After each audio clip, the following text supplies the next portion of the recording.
Well, welcome to Noel's World of Whiskey, and we are back again, and it is summer, and we're in a drought here on Vancouver Island. So, what am I going to work on today? Well, for those of you that were watching the last video, you saw that I covered what I felt was Scotland's amazing distilleries. And I finished off with one particular distillery that I'm going to say it was a standout distillery. It is regarded by many as one of the most beautiful distilleries in Scotland. And of course, for those of you that were watching that last video, it is going to be Strathisla. And it is a beautiful distillery. And if there was to be a fairy tale made on distilleries, this is the perfect picture of a fairy tale distillery. I'm gonna show you something else that has changed with time. And of course, in the last few years, we've changed the branding of Strathisla. This is the new branding. This sample I've got here, and then just it's a small bottle. Basically it's a round bottle today with that label, and this is the old bottle I'm going to take out. Now, so there's still a few of these bottles kicking around in the old, the old branding, and this of course is the new branding. What I ended up bringing back. And it was interesting because it was actually recommended by the lady, we'll call her the manager of the visitor center there. Her uncle or her father, I'm not sure, and I apologize if she's watching this. Anyways, her family had worked at this distillery and probably made this whiskey. And that whiskey is Longmorn.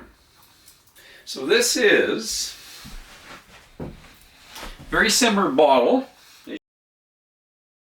Anyway, all the Chivas whiskeys that are produced in distilleries don't have visitor centers. You're going to get them either in Strathisla or Arbor will have some too, which is also a Chivas distillery. I'm going to give you an idea of the Chivas distilleries here. Besides Strathisla, there are also visitor centers at Glenlivet and Arbor where you can get whiskeys that represent these other Chivas distilleries shown on the map. This is a representation of Chivas. They always say Strathisla is the home of Chivas. So there were some really, there were some whiskeys there I really would have liked brought back, but I was limited to how much I could bring back. And I just decided on the Longmorn and been chasing after it. I looked at this Caperdonic. It's a ghost distillery. Hasn't been operated since 2000. They had some old bottles of that. Man, you could. I know if I grabbed those, that would be an investment. But anyways, that's it for Strathisla. Now let's get into a little bit of that history of Strathisla. We know this is one of the oldest distilleries in Scotland, and prior to the start of the distillery, you had a monastery where the monks had a brewery, and if they were brewing beer, they were making whiskey. So there's been whiskey making, I think, long before 1786, when we have two gentlemen. They were investors, businessmen, and what they do is they start this distillery at a time when it looked pretty good. Alexander Milne and George Taylor, they were the first to take out a license. That's what makes this distillery maybe unique in being called the oldest continuously registered plant in Scotland. So anyways, it might have looked good at the time for Alexander Milne and George Taylor to get this distillery licensed and up and running. But what really they weren't prepared for was the Napoleonic Wars and the economic downtrend that happened after they got it going. So it had some unsuccessful years, and eventually they were busted, and they, in 1823, they end up selling it to MacDonald Ingram and Company. Now, they didn't do much better. They had it for about 7 years, and William Longmore really is the person credited for putting Strathisla on the map. You know, brought it to the forefront as one of the top whiskies for blending in Scotland in his time running the distillery, and he had about a 50-year run. He had a little bit of bad luck there. In I think it was 1877. He had a fire in the distillery, and then 3 years later he had an explosion. So interesting enough, he retires a short time after that. He passes it on to John Geddes Brown, who was his son-in-law, and he formed William Longmore and Company, the son-in-law, and the son-in-law also changed the name to Milton, back from Strathisla, because it was for a short while called Strathisla Distillery. So he changes it back to Milton. And in 1940, there's a character by the name of J. Pomeroy, and he purchases a majority share in the distillery. But J. Pomeroy does things a little bit different. He wants to hide some of the whiskey he's selling, so he's not paying taxes on it. So he sells it under the table, and he eventually gets caught. He ends up going to jail for tax evasion, and so now the company's bankrupt, and it's going to have to be auctioned off. Now here comes Jimmy Barclay, a famous Scottish whiskey buccaneer that had been working with Canadian whiskey companies over in Canada during Prohibition, and he's acting on behalf of Seagram's, and he ends up purchasing the distillery at the auction for £71,000. That was in 1950. Now, the year before, Seagram's had purchased Chivas Brothers, their famous Chivas, high-end Chivas Regal blend, and they needed stock for that blend.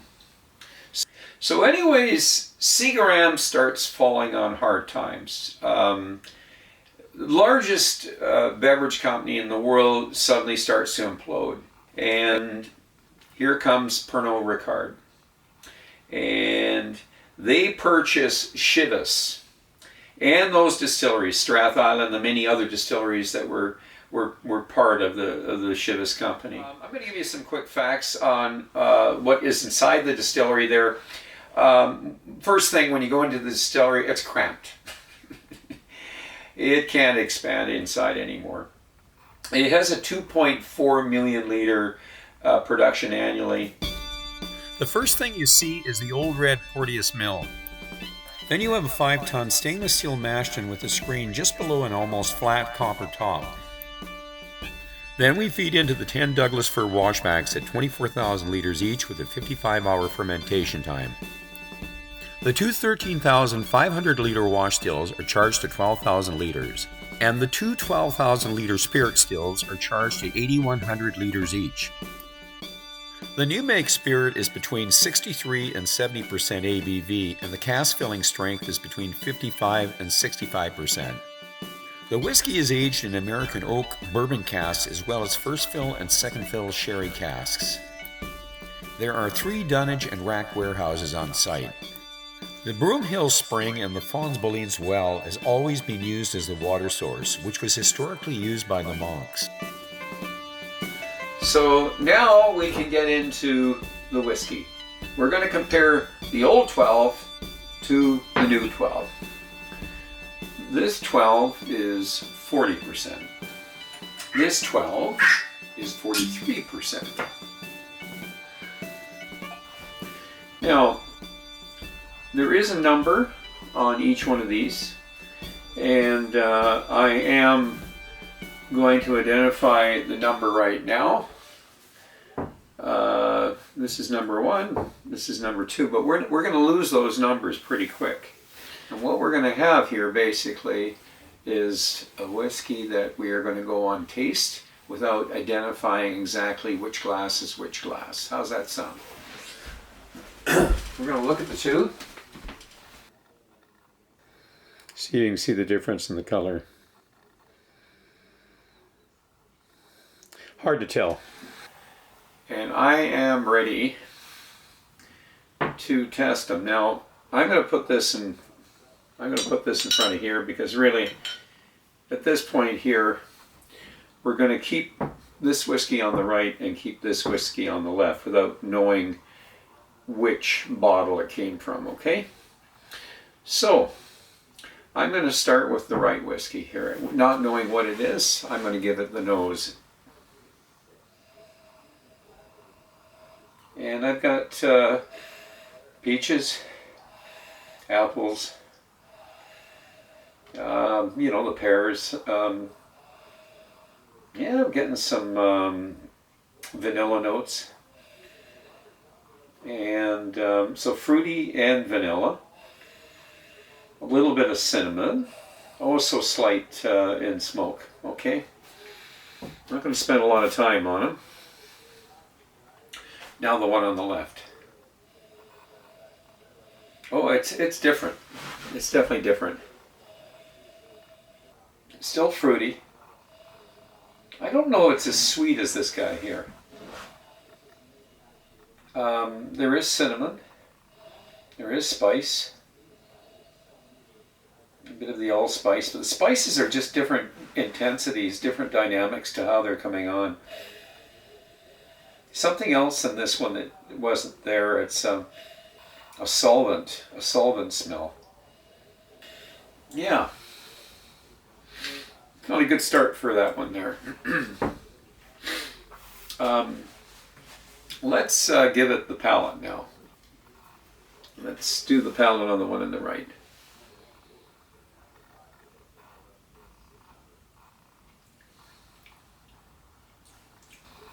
Oh, I'm going to stay with the allspice that I had in the nose there, but even a wee bit of peppery stuff going on. It's almost like there's a bit of sherry in this one here. This has a little bit of a bite. And it's not a bad thing, it's just got a bit of a bite. And the spice is fairly evident here. When I say the cinnamon, maybe a wee bit of ginger thrown in there too. Slight bit of orange. But we are going to now clean our palate. And the palate. On your right.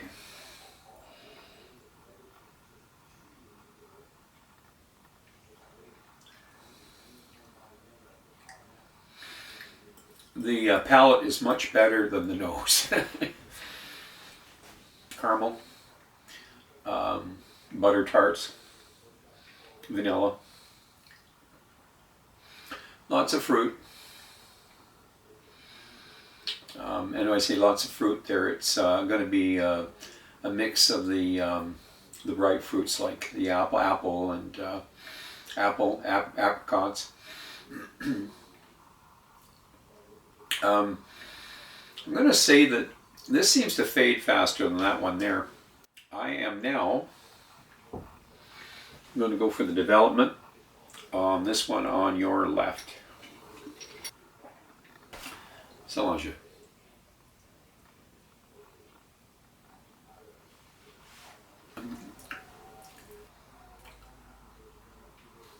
A little bit sweeter stuff going on now. Mangoes mixed with the apricots, stewed apricots. Spices are still there. Emphasis also on maybe a bit of coffee going on. Maybe a slight tobacco note. But definitely, you know, it's got the fruit mixed in with the spices and a wee bit of dark fruit. It's definitely going to, I think, have a longer finish than this guy here. Let's get on to that other one. I'm not going to leave it too long. We're going to tackle this one pretty fast. So the development and the finish on your right. Slàinte.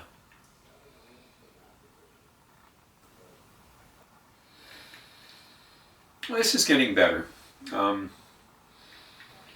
Wee bit of orange, the cinnamon. They both had identified the cinnamon. The sharper spices are over here. The spices are a little bit less intense here.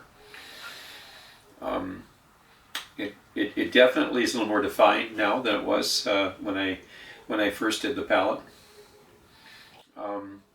It's a pleasant drink. I'm going to say this is the more intense drink here. So what we're going to do now is we're going to add a little drop of water to each one here and just see what happens with a drop of water.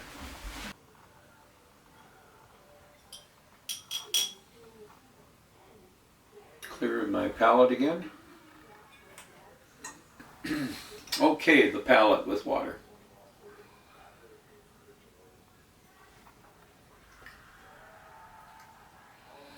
Sweeten this up a bit. I'm getting more grapey stuff going on. And I'm going to say I'm getting butter tarts here. Coffee notes are still there. Kind of a sweet coffee. The tobacco notes have pretty much disappeared. It's good coating on my tongue, on my mouth. There's something a little bit meaty in here. I'm not sure what it is, but it's good. It just gives it a little extra character. And I would say that so far, this just seems to be a slight bit more complex and a little bit more intense, that's all. Now, clear my palate, and we'll give the one on your right with water. Slàinte.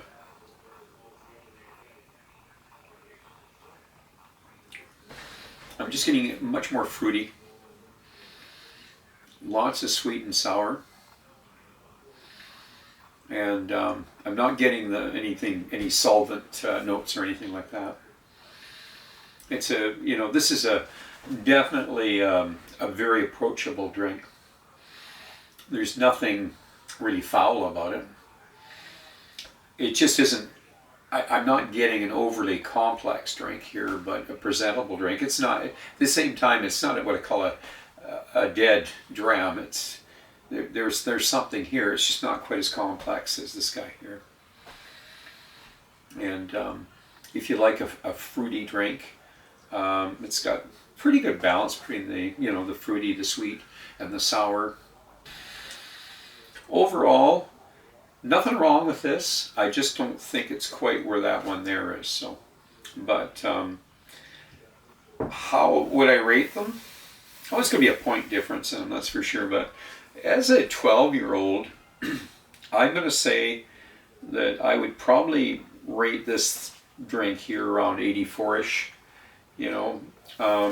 Maybe this one here I'd rate it around 83. We'll say 84, 85, 83, 84, somewhere around there. Should we see which is which? Okay.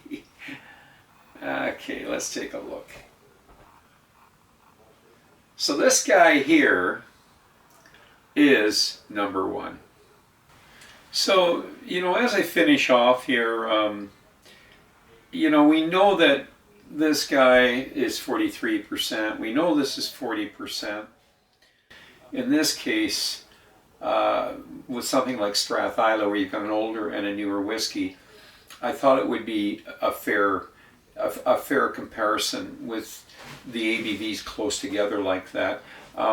Maybe that is the key difference in the end. You can be the judge of that. There's nothing wrong with the new stuff. When you put something up against something else and you're comparing it, you're trying to differentiate between the two whiskeys. I've done the best I can. That's it. That's my review. Fascinating distillery. it would have been nice to brought back that 19-year-old Strathisla I saw. Instead, I brought back the Longhorn. Who knows? Next time I'm over there, I'll go grab that one. But I'm going to ask you to drink wisely, drink intelligently, and do not drink and drive until the next time. So long, you.